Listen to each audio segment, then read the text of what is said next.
बिस्मिल्लाहिर्रहमानिर्रहीम। Mic number 2 में अगर कोई नॉन मुस्लिम भाई हो तो सवाल कर सकते हैं। Yeah, I believe finally I got the time to ask the question. Okay, this is related to the topic you taught today, that is Islamic concept of God, or means you concluded with that.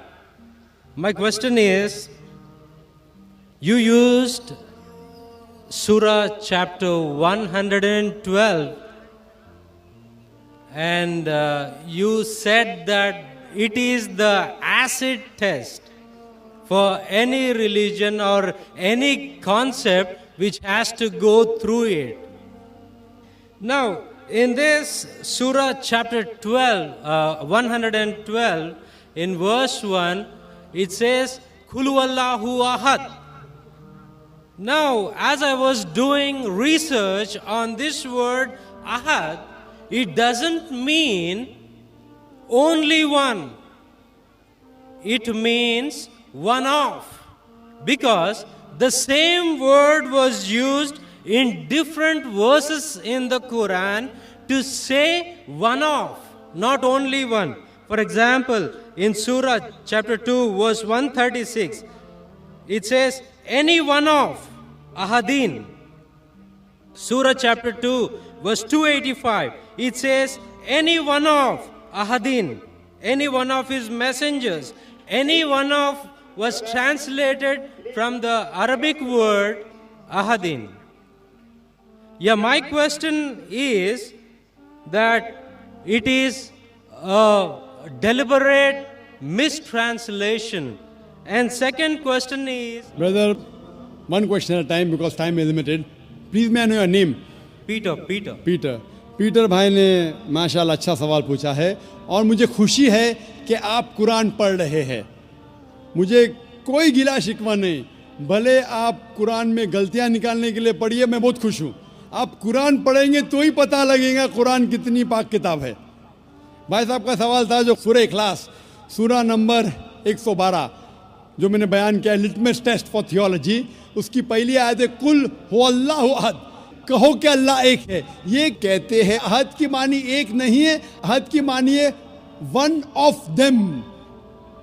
एक नहीं है, one of them है। It is not one, it is one of them. और वो हवाला दिया सूरह बकरा के सूरा नंबर 2 और कई हवाला देते टाइम पे ये कहा, जब आप सूरह बकरा की आयत बयान कर रहे थे उसमें लिखा था अहदिम, अहदिम इज वन ऑफ, अहद इज ओनली वन। तो आप खुद, भले आप अरबी नहीं जानते, कुरान में लिखा है सूरह इखलास सूरा नंबर 112 आयत नंबर 1, कुल हुवल्लाहु अहद, वहां है अहदिम, तो God is one. When you add अहदिम इट इज वन ऑफ, तो अहदिम मीन्स वन ऑफ, अहद मीन्स वन।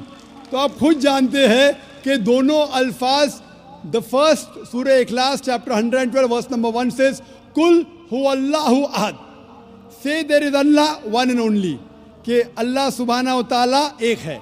अहद में इज वन ऑफ, तो दोनों लफ्ज में एडिशन है। सूरह बकरा में एडिशन है, इसीलिए उसके मानिए one of them. Ahad means only one and nothing else, Ahad means one of them. तो आप भले अरबी नहीं जानते, ये जान सकते हैं कि दोनों अल्फाज हू बहू वो ही नहीं हैं। The first part Ahad means one and that means only one God. Hope that answers the question. Mike number 3 में कोई खातून हो, सवाल कीजिए। जी सिस्टर। एंड अस्सलाम वालेकुम। मेरा नाम अर्शिया अंसारी है। पहले मेरा नाम प्रीति सेठी था। I used to belong to a Punjabi family. मैं आज की डेट में दावा कर पाती हूँ अपने फ्रेंड्स से, कलीग से, I am a sports teacher, but when it comes to goddess Vaishno Devi और शेरवाली माता, I get really no answer for it. Can you please help me to put dawa for Vaishno Devi and clear my concept also? Thank you. बहन का सवाल अगर मैं सही समझाऊँ, आपने कहा कि आप दावा करते हैं, इस्लाम कबूल कर चुके हैं, माशाअल्लाह, अल्लाह आपको हिदायत दे, अल्लाह आपको ज़्यादा खैर दे। आपका सवाल है कि वैष्णो देवी के मानने वालों से कैसा दावा करूँ? आपका सवाल क्या? उनके मानने वालों क्योंकि आपने कहा कि वैष्णो देवी से कैसा आप दावा करें। वैष्णो देवी मिलेंगे तो दावा कर सकेंगे, नहीं मिलेंगे तो कैसा करेंगे? जिस तरीके से मैंने आज मेरी तकरीर में मेरा एक हिस्सा था खुदा का तसव्वुर हिंदू मज़हब में, इस मज़हब में आप बोलिए कि आप जब वेद पढ़ते हैं, वेद में लिखा है यजुर्वेद चैप्टर नंबर 32 श्लोक नंबर 3 में न तस्य प्रतिमास्ति, उस ईश्वर की कोई प्रतिमा नहीं, कोई अक्ष नहीं, कोई फोटोग्राफ नहीं, कोई पेंटिंग नहीं, कोई बुत नहीं, कोई मूर्ति नहीं, कोई स्टैचू नहीं। तो जो वैष्णु देवी जो गॉडेस है, इसकी मूर्ति हो ही नहीं सकती। ये जो उन लोगों को मिलता है दूसरी किताबों जो हिंदू मज़हब की नीचे की किताबों में है। लेकिन जब भी कोई हिंदू मज़हब की किताब में टकराव होता है, वेद की बात और ऊंची होती है, ये सबसे ऊंची किताब है। तो वेद से जब देखेंगे, वेद में कहीं भी नहीं लिखा है कि ईश्वर की प्रतिमा है। हिंदू मज़हब में दो किस्म की किताब है, एक है श्रुति, दूसरी है स्मृति। श्रुति मतलब वो किताब जो ईश्वर की तरफ से आई हुई, स्मृति मतलब वो किताब जो इंसानों ने लिखी है। तो इंसानों की किताब में मिलावट हो चुकी है और इसमें कई चीज़ें हैं जो श्रुति के खिलाफ है। तो आप जब मुताला करेंगे, उनसे ये कहिए कि ये श्रुति में नहीं लिखा है। श्रुति मतलब वेद और उपनिषद। जब आप हवाला देंगे जिस तरीके से मैं तकरीर में दिया हूँ, उस तरीके से इंशाअल्लाह आप अपने दोस्तों को ये दावत दे सकेंगे कि ईश्वर की कोई प्रतिमा नहीं, कोई अक्ष नहीं, कोई मूर्ति नहीं, कोई बुत नहीं। Hope the answer the question. कोई प्रतिमा नहीं है, वहाँ पत्थर है। अगर वैष्णो देवी मंदिर जाएंगे, वहाँ कोई प्रतिमा नहीं है, वहाँ पत्थर है जिसकी पूजा की जाती है। प्रतिमा जब मैं कहता हूँ अक्ष, चाहे पत्थर भी वो प्रतिमा में आ जाता है। पत्थर को पूजना हराम है। जिस तरीके से मैंने कहा यजुर्वेद में चैप्टर नंबर 40 मंत्र नंबर 9 में अंधात्म भविष्यन्ति या सम्मुति मुपास्ते, अंधकार में वो लोग जा रहे हैं जो लोग कुदरती चीज़ों की इबादत करते, चाहे वो हवा हो, आग हो, पानी हो, और वो लोग और घोर अंधकार में जा रहे हैं जो बनाई हुई चीज़ें, चाहे टेबल हो, चेयर हो, मूर्ति हो या पत्थर को तराशते हैं, ये सब की इबादत करना यजुर्वेद अध्याय नंबर 40 मंत्र नंबर 9 के हिसाब से हराम है। तो पत्थर की पूजा करना भी हराम है। इस्लाम मज़हब में हराम है, हिंदू मज़हब में भी हराम है। चाहे आप उसको तराशो या मत तराशो, इबादत सिर्फ करना चाहिए खुदा की, और उस खुदा का कोई अक्स नहीं, और आप उस खुदा को देख नहीं सकते इस दुनिया में, अपनी आँखों से उस खुदा को देख ही नहीं सकते। लिखा है बाइबल में, कुरान में भी, हिंदू स्क्रिप्चर में, अगर आप खुदा की बराबरी कोई भी चीज़ से कर सके इस दुनिया में, चाहे वो आसमान की चीज़ हो या इस धरती की चीज़ हो, तो वो खुदा हो ही नहीं सकता। Hope the answer the question.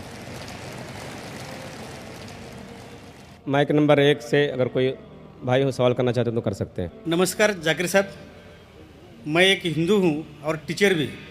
मैं मराठी अनुवाद का कुरान पढ़ रहा हूँ। उसमें लिखा है एक पुरुष अनेक स्त्रियों के साथ शादी कर सकते। और दूसरा मेरा सवाल है जी हाँ। और तीसरा मेरा प्रश्न है, पहला प्रश्न क्या है? पहला प्रश्न मेरा ऐसा है, नेचुरली एक पुरुष एक ही स्त्री को न्याय दे सकता है, लेकिन कुरान में लिखा है एक पुरुष एक से ज़्यादा स्त्रियों के साथ शादी कर सकता है। हाँ, स्त्री। हाँ, मैं सुनने में ना मैं जी हाँ। लेडीज। तो आपका सवाल है कि कुरान में लिखा है कि एक से ज़्यादा औरत से शादी कर सकता है इंसान। कर सकते। तो आप उसका जवाब चाहते हैं? और एक सवाल, काफ़ी लाइन लगी है, टाइम भी ख़त्म हो रहा है, कुछ चंद मिनट बाकी है। इस सवाल का जवाब भी बहुत ज़्यादा है। आपके पहले सवाल का जवाब दूंगा। भाई साहब ने पूछा है कि एक पुरुष, एक आदमी एक ही औरत से शादी करता है, लेकिन कुरान में लिखा है कि एक से ज़्यादा से कर सकते, तो इसकी वजह क्या है? आप अगर दिगर मज़ाहिब की किताब पढ़ेंगे, कुरान एक वाहिद मजहबी किताब है जिसमें लिखा है कि एक आदमी एक औरत से शादी करो। आप दिगर मज़हब की किताब पढ़ेंगे तो अक्सर मज़हब की किताब में लिखा है कि आप कितनी भी औरतों से शादी कर सकते हैं। जब आप पढ़ते रामायण, आपकी हिंदू मज़हब की किताब, रामायण में लिखा है कि श्री राम के वालिद की कितनी बीवियां थी? कितनी थी? बहुत से। दशरथ की कितनी बीवियां थी? लेकिन वो ठीक नहीं है ना, उनका थे। मैं ठीक नहीं क्या पूछता हूँ, कितनी बीवियां थी आपसे पूछ रहा हूँ, कितनी बीवियां थी? दशरथ को 4 थे। कितनी थी? 4। 4 थी। आप 4 कहते, चलो मान लिया मैं। 3 बीवियां थी। वो उसमें रामायण में ये नहीं लिखा है कि श्री राम के वालिद ने गुनाह किया, लिखा है? नहीं लिखा है। आप जब महाभारत पढ़ेंगे, श्री कृष्ण की कितनी बीवियां थी? कितनी थी? लेकिन ये ठीक नहीं है ऐसा मेरा बोलने का श्री कहना कृष्ण है। ठीक नहीं किए, कैसे आदमी है? श्री कृष्ण को गलत बोल रहे हैं आप, संभालो भाई, हिंदू लोग आपको मारेंगे। श्री कृष्ण गलत कर सकते? श्री कृष्ण गलत कर सकते क्या नहीं? आपके मुताबिक श्री कृष्ण गलत कर सकते क्या नहीं? हम तो श्री कृष्ण को तो गॉड मानते हैं। लेकिन गॉड मानते हैं, बिल्कुल सही। तो गॉड गलत कर सकता है क्या नहीं? गॉड गलत कर सकता है क्या नहीं? कर सकता। अच्छा, आपके श्री कृष्ण की कितनी बीवियां थी? बहुत से कितनी? बहुत से मतलब कितनी? 16,000 कहे। 16,000 ने 16,108 थे। एग्जैक्ट बोलिए। आप जब महाभारत पढ़ेंगे उसमें लिखा है कि श्री कृष्ण की 16,108 बीवियां थी, तो श्री कृष्ण के 16,108 रहती, तो मुसलमान की 4 क्यों नहीं रह सकती है? आप जब बाइबल पढ़ेंगे, बाइबल में लिखा है कि सुलेमान अलैहिस्सलाम की 700 बीवियां थी। बाइबल पढ़ेंगे, बाइबल के मुताबिक इब्राहिम अलैहिस्सलाम की 3 बीवियां थी। जो आप दिगर मजहब की किताब पढ़ेंगे, हिंदू मजहब, यहूद मजहब, ईसाई मजहब में आप कितनी भी बीवियां कर सकते, रख सकते। लेकिन इस्लाम में, कुरान में लिखा है, सूरह निसा में, सूरह नंबर 4 आयत नंबर 3 में, क्या marry women if a choice in 2, 3 or 4, but if you can't do justice marry only one. आप अपनी मनपसंद औरतों से शादी कर सकते, 2, 3 या 4, लेकिन अगर आप इनके दरमियान अदल नहीं कर सकते तो सिर्फ एक से शादी करो। तो ये जुमला, सिर्फ एक से शादी करना, ये सिर्फ कुरान में लिखा है। हिंदू मजहब के हिसाब से, ईसाई मजहब के हिसाब से, यहूद मजहब के हिसाब से आप कितनी भी शादी कर सकते, 5, 10, 1000, 16,000, कोई ममानियत नहीं। कुरान में आप ज्यादा से ज्यादा कर सकते 4, लेकिन अगर बीवियों के दरमियान अदल नहीं कर सकते तो सिर्फ एक। तो ये आज सिर्फ कुरान में। अभी देखेंगे क्यों इस्लाम में एक मर्द को एक से ज्यादा बीवी करने की इजाजत है। आम तौर पे लड़की और लड़का, male and female are born in equal proportion. हाँ, लेकिन आप कोई भी डॉक्टर से पूछिए, जो बच्चों का डॉक्टर है, पीडियाट्रिशियन, वो कहेगा कि the female child is the stronger sex. जो फीमेल लड़की है, जो बच्ची है, वो लड़के से ज्यादा ताकतवर है मेडिकली। ताकतवर मतलब मेडिकल जर्म्स को फाइट करने के लिए, बीमारियों के खिलाफ लड़ने के लिए। A female child can fight the germs and disease is much better. So pediatric age itself में लड़के की मौत लड़की से ज्यादा है। जब जिंदगी आगे बढ़ती है, हम देखते हैं कि कई लोग मर रहे हैं एक्सीडेंट में, शराब की वजह से, ड्रग की वजह से, because of accident, because of war. अक्सर मर्द लोग ज़्यादा मर रहे औरत से। आज की तहकीक ये कहती है कि दुनिया में औरत मर्द से ज़्यादा है। सिर्फ न्यूयॉर्क के अंदर 10 लाख से ज़्यादा औरतें मर्द से ज़्यादा है। सिर्फ यूएसए में 7.8 million females, 78 lakh females are more than males. In Germany alone 50 lakh female male से ज़्यादा है। यूके में सिर्फ 40 लाख औरतें आदमियों से ज़्यादा है। रशिया में 90 लाख औरतें आदमी से ज़्यादा है। अल्लाह सुब्हानहू व तआला जानता है कितनी लाखों औरतें, करोड़ों औरतें आदमी से ज़्यादा है। सिर्फ चंद ममालिक में, इंडिया और दिगर थर्ड वर्ल्ड कंट्री में, औरतें मर्द से कम है। क्योंकि हिंदुस्तान में फीमेल इन्फेंटिसाइड है, फीमेल फीटिसाइड है। बच्चा पैदा होने के पहले पता चल जाता लड़की है तो उसको अबॉर्शन करो। लड़की पैदा होती है, तमिलनाडु गवर्नमेंट हॉस्पिटल के हिसाब से 10 लड़कियां जब पैदा होती है, 10 में से 4 का कत्ल किया जाता है। ये नाजायज़ चीज़ जब ख़त्म होंगी तो हिंदुस्तान में भी लड़कियों की तादाद आदमियों से ज़्यादा होगी। हम जब तहकीक करते पता चलता है कि दुनिया में करोड़ों औरतें मर्द से ज़्यादा है। मिसाल के तौर पे आपकी बहन या मेरी बहन यूएसए में रह रही है और मार्केट सैचुरेटेड है, हर आदमी ने एक औरत से शादी कर ली, फिर भी 78 लाख 7.8 मिलियन फीमेल को शोहर नहीं मिलेगा। हो सकता है कि आपकी बहन या मेरी बहन उन 7.8 मिलियन फीमेल में से जिनको शोहर नहीं मिला, उनके लिए सिर्फ दो रास्ते हैं। एक रास्ता है कि वो ऐसे आदमी से शादी करे जिसकी बीवी मौजूद है, या वो बाजार की औरत बन जाए, बाजार की जीनत बन जाए। आप कहेंगे जाकिर बाजार की जीनत, इतना वाहियात लफ्ज, ये सबसे सोफिस्टिकेटेड वर्ड है, पब्लिक प्रॉपर्टी, इससे अच्छा वर्ड मैं इस्तेमाल ही नहीं कर सकता हूँ। और कोई भी मॉडेस्ट लड़की औरत ये कहेंगी कि जब दोनों के बीच में चॉइस है, मैं पसंद करूँगी एक आदमी की बीवी बनूं जिसकी बीवी मौजूद है बनिस्बत बाजार की जीनत बनूं। और आप देखते हैं कि यूएसए में एक आदमी 8 औरतों से जिना करता है शादी करने के पहले। कितने? 8। कोई करता है 2, कोई करता है 4, कोई नहीं करता है, कोई 20। एवरेज स्टैटिस्टिक्स कहती है कि 8 औरतों से जिना करता है शादी करने के पहले, शादी करने के बाद नहीं लिखा है कितनी। ये यूएसए ये नहीं तस्लीम करता कि 2 बीवी। क्यों?